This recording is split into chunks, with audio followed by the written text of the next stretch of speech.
10.5 divided by 2. Here 2 is a divisor, so we need multiplication table of 2.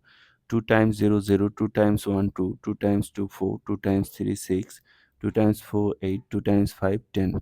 To find out the multiplication table of 2, just add 2 with the previous step. 0 plus 2 2, 2 plus 2 4, 4 plus 2 8, 6, 6 plus 2 8, 8 plus 2 10. 2 goes into 1 how many times? 0 times, as 1 is less than 2. 0 times 2 0, subtract 1, bring down this 0. 2 goes into 10 how many times? 5 times.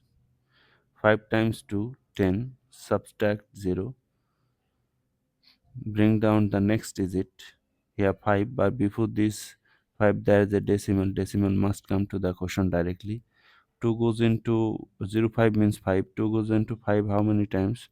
3 times 6, which is greater, so 2 times, right? 2 times 2 4, subtract 1. To continue this process, since this is a decimal number, you can add any number of zeros, bring down the first 0. Now 2 goes into 10 how many times? 2 goes into 10 5 times, right? 5. 5 times 2 10,